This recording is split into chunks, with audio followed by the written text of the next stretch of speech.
If you're a single senior collecting old age security, one number decides whether you pocket up to $1,123 a month in extra tax-free cash, or exactly zero. That number is $22,800. Cross it, and your guaranteed income supplement disappears. Stay with me to number 6, because that's the one almost everyone gets completely backwards. Number 1. Know the exact number that zeroes your check, because it is not the same for everyone. For the July to September 2026 quarter, a single, widowed, or divorced senior stops getting any GIS once annual income, and this is income not counting your OAS, reaches $22,800. For a couple where both partners receive the full OAS pension, the combined cutoff is $30,096. And here's the one that shocks people. If your spouse does not receive OAS or the allowance, your couple's cutoff jumps all the way to $54,624. Now here's the mechanism most seniors miss. GIS does not fall off a cliff at the top. It bleeds out at 50 cents for every single dollar of income you report. So a single senior with $10,000 of income beyond OAS has already lost $5,000 a year of supplement, quietly, without a letter. Even $2,000 of extra income costs you $1,000 in supplement over the year. Take Margaret, a widow in Hamilton with $11,000 of pension income. She assumed she earned too much and never applied. Walking away from roughly $5,600 a year, she qualified for more than $45,000 over the 8 years she stayed silent. The classic mistake is hearing, "The cutoff is $22,000" from a neighbor, assuming it applies to you, and never checking your own marital category.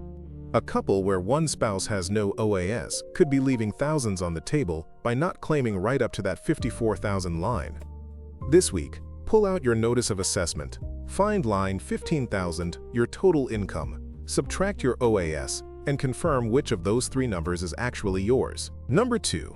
Work income is treated completely differently from pension income, and this is where seniors accidentally throw away GIS they were allowed to keep. The first $5,000 you earn from a job or self-employment in a year is fully exempt.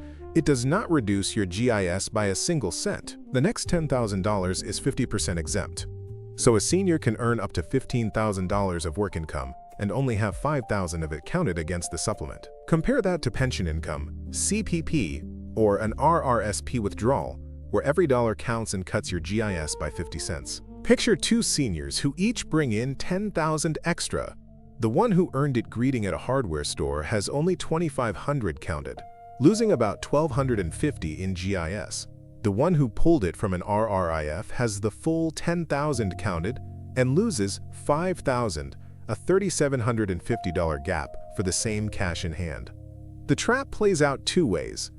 Some seniors quit a part-time job because they're terrified any earnings will kill their GIS, like Raj, who turned down 12 weekend shifts a year worth $4,000 that would have cost him nothing in supplement because the first $5,000 is untouched. Others earn cash and never report it, then get reassessed by the CRA and hit with an overpayment they have to pay back with interest.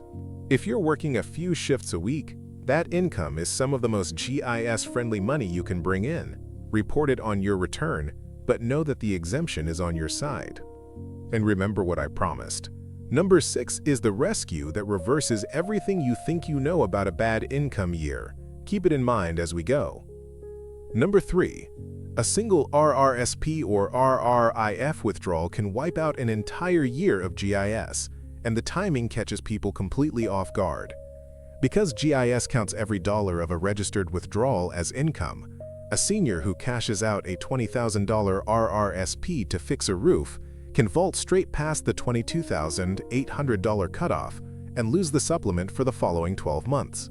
That's potentially over $13,000 of lost GIS to fund one repair, meaning a $20,000 roof really cost more than $33,000. Frank did exactly this at 68, pulled $22,000 for a new furnace, and watched his GIS drop to 0 the next July. A $13,000 mistake to save a $2,000 financing bill. The most painful version happens at age 71, when the government forces you to convert your RRSP into a RRIF and start mandatory withdrawals the following year. At 72, the required minimum is roughly 5.4% of the balance, So a $100,000 RRIF forces out $5,400 whether you need it or not. Those forced withdrawals count as income and can push a low-income senior off GIS without them ever choosing to take the money. The fix is planning the drawdown before it becomes a problem. Many advisors suggest melting down RRSPs in your early 60s at, say, $5,000 a year from 65 to 71 before GIS ever starts. Or spreading withdrawals into small, steady amounts rather than one big lump. The mistake is treating your RRSP like a savings account you dip into whenever. Under the GIS rules, one large dip can cost you far more than the withdrawal itself. Number 4. File your tax return every single year, even if you earned nothing, or your GIS simply stops. This is the most avoidable way seniors lose the money entirely. GIS is not a one-time approval. Service Canada recalculates it every July based on the tax return you filed for the previous year, and the deadline that matters is April 30th. No return, no recalculation, and your payments halt until you file. Every year, low-income seniors who owe no tax and assume there's no reason to file get their supplement cut off in July, a sudden $1,100 a month hole, then spend months on the phone trying to get reinstated and back paid. Eleanor missed her filing one spring, lost GIS from July through October, and only got the 4 months, about $4,500, restored after refiling and waiting 8 weeks. It's the cruelest kind of loss because the person qualified the whole time. They just missed a piece of paper.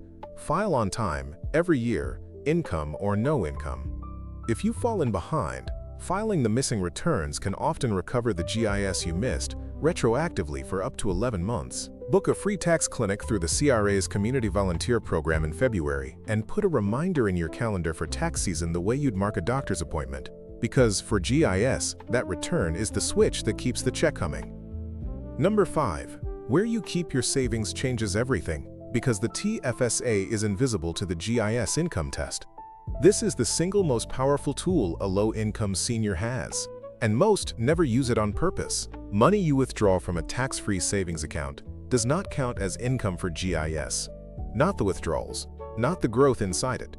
Compare that to a RRIF or a regular investment account, where withdrawals and taxable interest, dividends, and capital gains all count and all chip away at your supplement at 50 cents on the dollar. So two seniors with an identical $50,000 nest egg can end up in completely different places.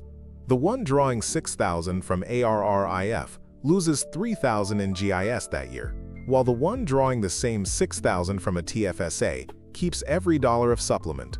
The move, where possible, is to hold your accessible savings inside the TFSA and let it be the account you tap for extra expenses.